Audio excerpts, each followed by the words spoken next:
สวัสดีครับผู้ฟังทุกท่านครับพบกับรายการรักสิ่งแวดล้อมทางสวทแพร่ FM 91เมกะเฮิรตซ์ครับเช้าวันพุธที่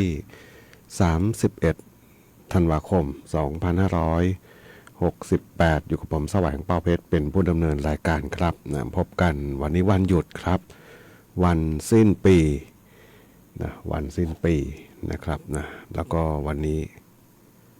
วันพระด้วยหรือเปล่า ไม่ใช่มั้งเนาะแต่ว่าเห็นทำบุญเนาะฟังเสียงเมื่อเช้านะที่วัดนะครับนะมีการทำบุญนะครับนะวันนี้วันสิ้นปีนะครับนะการทำงานต่างๆนะหลายๆส่วนก็หยุดก็พักนะบางส่วนก็เตรียมเลี้ยงฉลองนะให้กับนะพนักงานในองค์กรเนาะส่งท้ายปีเก่าต้อนรับปีใหม่อีกไม่กี่ชั่วโมงข้างหน้านะครับนะที่เรียกว่ากำลังจะเข้ามาถึงนะครับนะวันเวลาที่ล่วงเลยผ่านไปนะครับนะมาเป็นสิ่งที่มนุษย์เรากำหนดขึ้นมาเป็นกฎเกณฑ์นะครับ365วันนะบางปีก็366วันนะครับนะโลกหมุนรอบนะตัวเองนะ1 รอบ24ชั่วโมงนะครับนะครับนี่ก็คือวิธีการคำนวณต่างๆออกมานะกำหนดกฎเกณฑ์ขึ้นมาเป็นรอบนะในระยะชั่วโมงวันนะส่วนระยะเดือนปีต่างๆนี่ก็แบ่งมาเพื่อที่จะให้รู้นะถ้าไม่มีการแบ่งออกมาเลยเนี่ยมนุษย์เราคงไม่รู้นะต้องใช้คำว่าลืมได้เลยเนาะเพราะบางอย่างถ้ามันมีกฎเกณฑ์ขึ้นมาเนี่ยนะครับนะพอมีกฎเกณฑ์ขึ้นมาต่างๆนี่ก็จะทำให้เราใช้คำว่าอ้างอิงได้นะเป็นจุดอ้างอิงได้นะสิ่งที่ทำวันนี้เมื่อเวลาผ่านไปนะผ่านไป1 วันก็เป็นเมื่อวานนะผ่านไป2 วันก็เป็นเมื่อวานซืนเนี่ยนี่คือเป็นจุดอ้างอิงเนาะวันข้างหน้าคือเรื่องของการวางแผนนะการวางแผนการใช้ชีวิตวางแผนในการทำงานต่างๆนะครับนะวันนี้วันสิ้นปีแล้วก็ปีใหม่นะอีกไม่กี่ชั่วโมงเนาะก็จะมาถึงเนี่ยก็น่าจะเป็นโอกาสหนึ่งนะที่หลายๆคนนะคิดหวังตั้งใจต่างๆนะครับนะเป็นเรื่องปกติเนาะที่จริงใช้สิ่งการวางแผนเราเนี่ยใช้ได้กับทุกวันแหละเนาะตั้งใจที่จะทำดีเขาบอกไม่มีเงื่อนไขหรอกเนาะทำอะไรได้หมดนะไม่ต้องไปรอเลิกรอยามเลยเนาะนะครับทำดีเนี่ยนะไม่ต้องไปรอต้องรอเลิกดี เขาบอกทำดีทำได้เลยนะทำชั่วต่างหากนะทำไม่ดีต่างหากนะครับนะต้องวางแผนกฎเกณฑ์ต่างๆนะบางการป้องกันเนาะแต่ว่าสิ่งทำดีก็บอกทำได้เลยนะไม่ต้องไปรอเลิกรอยามหรอกนะทำวันนี้เดี๋ยวนี้วินาทีนี้ก็ได้นะครับนะก็เริ่มต้นกันนะวันนี้วันพุธนะกลางสัปดาห์แล้วก็วันสิ้นปีนะครับนะหลายคนกำลังเดินทางอยู่เนาะเมื่อสักครู่นะไปทานข้าวที่บ้านกลับมาก็รถค่อนข้างเยอะเลยนะรถขาขึ้นนะครับนะระมัดระวังด้วยนะครับนะยังมีจุดที่หลายๆจุดนี่เขาจะปิดกั้นเนาะไม่ให้มีการกลับรถนะครับบางคนเดินทางไปทางจังหวัดไม่ใช่เดินทางไปเนาะไปอยู่ต่างจังหวัดนะสิ้นปีกลับมาบ้านนานๆจะกลับมาทีนึงนะแต่ว่าคนที่ไปเคยมาช่วงเทศกาลอาจจะรู้นะว่าจุดไหนเขาปิดกั้นกันบ้างนะจะมีป้ายเตือนเนาะแล้วก็มีวางกลวยมีแท่งบารีเออร์บางส่วนไว้นะกันไม่ให้จุดกลับรถตัวนี้นะอันตรายนะครับเพราะว่าจุดกลับรถเนี่ยมันถี่ยิบ เนาะตอนสร้างถนนเส้นนี้ก็นะปัญหาใหญ่เลยเพราะว่าการออกแบบโครงสร้างถนนแบบนี้นะเป็นถนนที่เรียกว่าใช้ความเร็วสูงว่างั้นเถอะเนาะเงื่อนไขการออกแบบเขาก็เลยมีจุดกลับรถน้อยแต่เขาบอกมันไม่ตอบสนองกับคนในชุมชนมันไม่มีที่กลับรถมีแต่ไกลเปลืองน้ำมัน ก็เลยเพิ่มจุดกลับรถให้เห็นไหมบางจุดนี่มันไม่ใช่พื้นที่ก็ออกแบบไว้ให้เนาะนะมันจะมีที่กลับรถมันไม่เพียงพอกับรถขนาดใหญ่นะถ้าเป็นจุดมาตรฐานนี่ก็จะมีอะไรมีพื้นที่ต่างๆให้เพียงพอเนาะนะฉะนั้นแล้วเนี่ยจุดกลับรถมันเยอะพอเยอะปุ๊บเนี่ยรถทางตรงวิ่งมาเนี่ยอันตรายนะ เขาวิ่งมาเร็วๆแล้วมาเจอจุดกลับรถถี่ยิบอย่างเงี้ย อ่ะก็เรียกว่ามีการปิดกั้นกันบ้างก็ระมัดระวังนิดนึงเนาะแล้วก็คนในท้องถิ่นเองเนี่ยต้องบอกว่าระวังมากสุดแหละเพราะว่าเราเคยอยู่กับรถจำนวนไม่มากนะแต่พอเจอรถเยอะๆเนี่ยมันก็จะทำให้ตื่นเต้นแหละเนาะแล้วก็บางทีก็ทำอะไรไม่ถูกเนาะจะเลี้ยวจะออกจะแยกจะซ้ายจะขวาบางทีโอ้ยมันรถยาวเหยียดเลยนะนะใช้สติให้ดีเนาะในการที่จะขับขี่รถเพื่อที่จะลดอุบัติเหตุทางถนนครับวันนี้พบกันเช่นเคยครับกับช่วงเวลาของรายการรักสิ่งแวดล้อมท่านผู้ฟังที่ติดตามรับฟังอยู่ครับอยากจะฟังเพลงบทเพลงเพื่อชีวิตครับก็สามารถที่จะพิมพ์บนแฟนเพจได้ครับกับช่วงเวลาของรายการรักสิ่งแวดล้อมครับ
9:33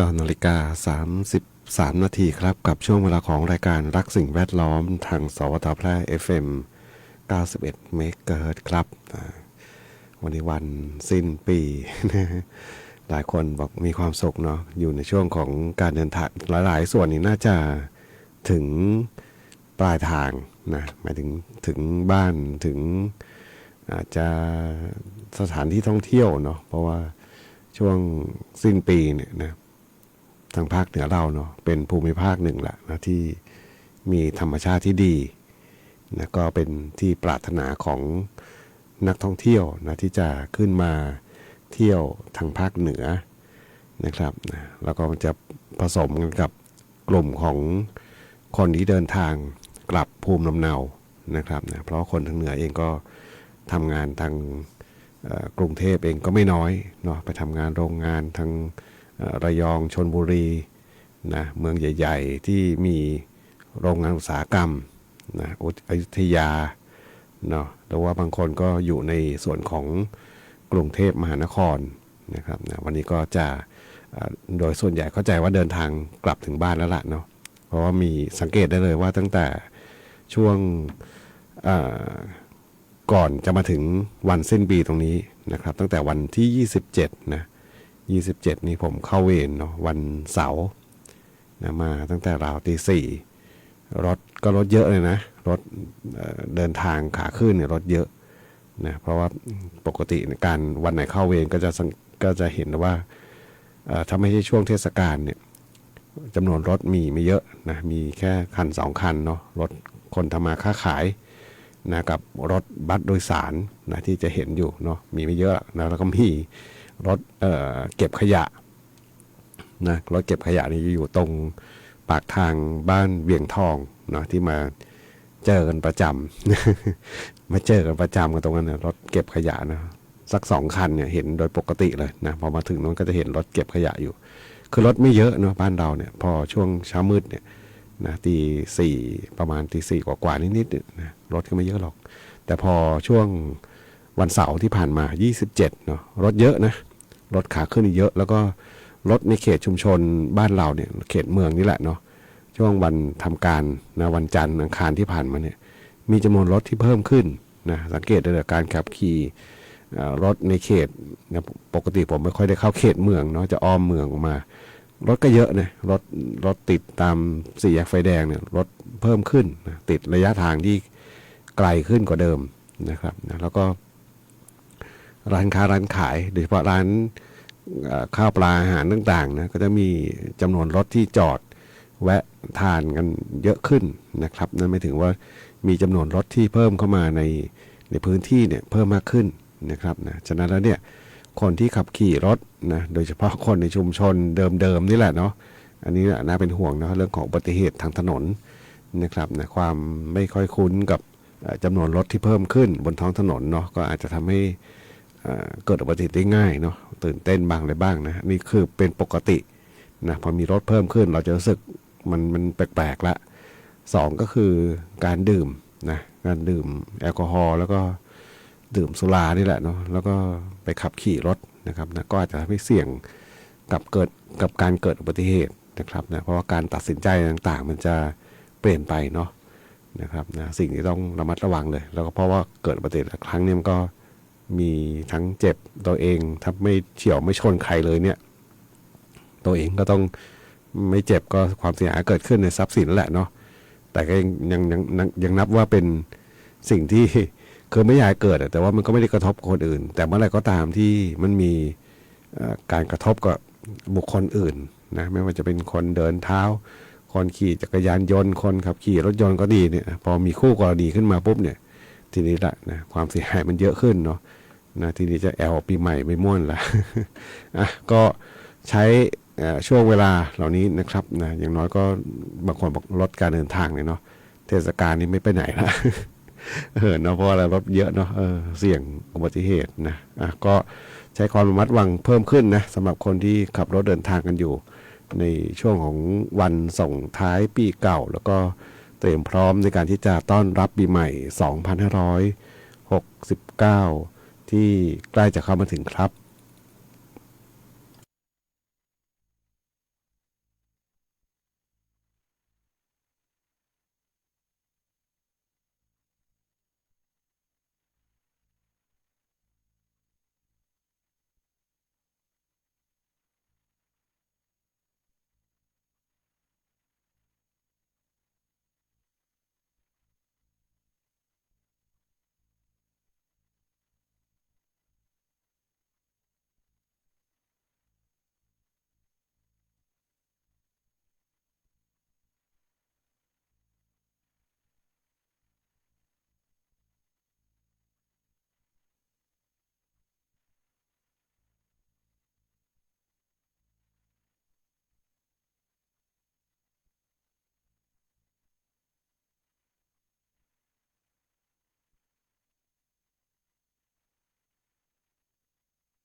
เดี๋ยวเราฟังผ่านไปครับนะกับบทเพลงที่ท่านผู้ฟังถามถึงเข้ามาครับสัจจะ10 ประการนะครับเป็นบทเพลงของศิลปินเพลงเพื่อชีวิตคาราบาวนะครับส่งมอบเป็นความสุขสำหรับท่านผู้ฟังที่ติดตามรับฟังรายการรักสิ่งแวดล้อมทางสวทแพร่ FM 91 เมกะเฮิรตซ์ครับนะข่าวสารบ้านเมืองจะว่าไปตั้งแต่ตลอดปี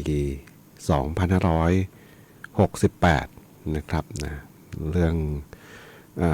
ถ้าเป็นเรื่องภัยธรรมชาติก็น้ำท่วมเนาะปีนี้ใช้คำว่าปีนี้อยู่เนาะปัญหาน้ำท่วมนะตั้งแต่เหนือสุดจนถึงใต้สุดเลยนะปีนี้นะตลอดทั้งประเทศก็ว่าได้เนาะนะครับตามแนวเส้นทางน้ำนะตั้งแต่เหนือสุดก็ทางเชียงรายนะเจอทั้งน้ำท่วมเจอทั้งสารปนเปื้อนในแม่น้ำนะมาจากเพื่อนบ้านเรานะภาคถัดลงมาก็นะทางเชียงใหม่ทางน่านแพร่นี่พายุฝนนะตกลงมาแล้วก็เจอปัญหาเกิดขึ้นแล้วก็สิ่งเหล่านี้นะน้ำมันไหลลงไปเนี่ยมันก็ไปท่วมภาคกลางนะบางที่เนี่ยแช่กันเรียกว่าจะพอครึ่งปีนะทางอำเภอบางระกำพิษณุโลกเนาะแล้วก็ไปทางหนักๆก็นครสวรรค์ด้วยเนาะนครสวรรค์ชัยนาทอยุธยานะแถวนั้นนะเห็นข่าวนะเพียงแต่ว่าเป็นไกลบ้านเรานะไกลเมืองแพร่เราก็เลยไม่ค่อยรับรู้ถึงความเดือดร้อนเท่าไหร่นักพี่นี่เป็นภาพข่าวนะเราไปหนักๆก็นู่นแหละใต้เลยทีนี้เนาะทางหาดใหญ่นะเป็นข่าวคือหาก่อนที่จะเจอปัญหาของเพื่อนบ้านเรานะครับนะจริงๆเพื่อนบ้านเราก็เริ่มระหองระแหงกันมาสักระยะแล้วเนาะท้าทายกันไปท้าทายกันมาเนาะทั้งที่เป็นผืนเป็นดินไทยนะครับนะก็ชัดเจนเนาะหลายๆสิ่งหลายอย่างที่ปรากฏขึ้นนะครับนะก็เป็นเรื่องของทางด้านของความมั่นคงเนาะแต่ที่ผู้จัดรายการ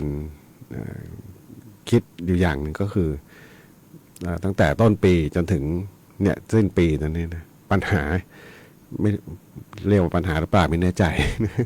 เรื่องของการเมืองนะพอพูดถึงเรื่องการเมืองปุ๊บมันจะมีแต่เรื่องแบ่งฝ่ายแบ่งพวกไม่รู้ว่าแบ่งกันที่แบ่งกันเป็นแบ่งเรื่อง